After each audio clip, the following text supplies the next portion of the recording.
Hi everyone. So today we are going to tackle a piece of Korean grammar that is, I'm not going to lie, a little tricky at first, but once you get it, it's an absolute game changer.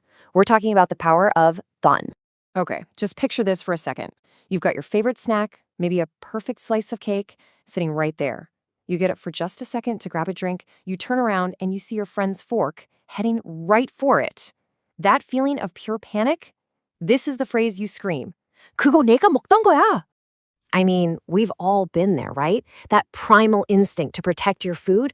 Well, this little phrase is basically your go-to for saying, hey, back off. I was not done with that. So how does it actually work? Let's break it down. The secret, the magic, it's all in this one little syllable. Done. Think of it as your special tool for talking about all kinds of unfinished business.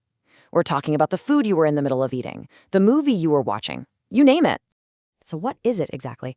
Well, you just tack done onto the stem of a verb, and it magically turns that verb into a description for a noun.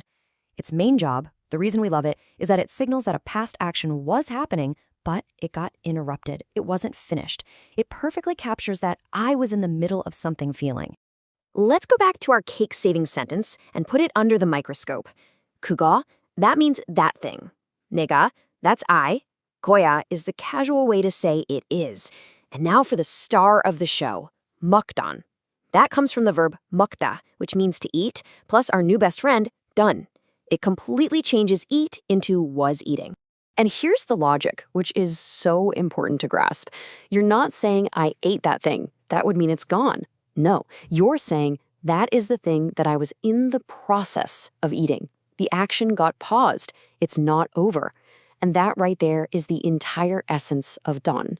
Okay, so now that we've got the theory down, let's go out into the wild and see how this amazing little pattern pops up in totally normal, everyday conversations.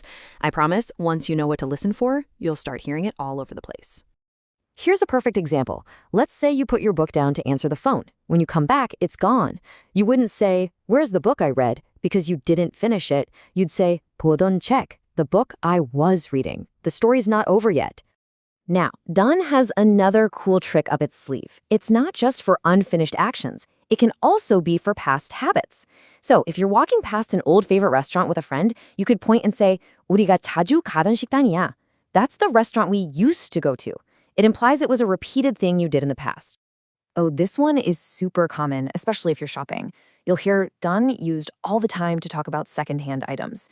입던 옷 literally translates to clothes that someone was wearing. It just gives you that sense that the item has a history, that it isn't fresh off the rack.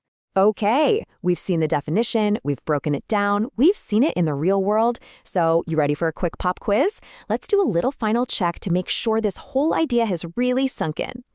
Okay, here's the scenario. Your friend wants an apple. You had two. One of them, you ate it completely. It's gone.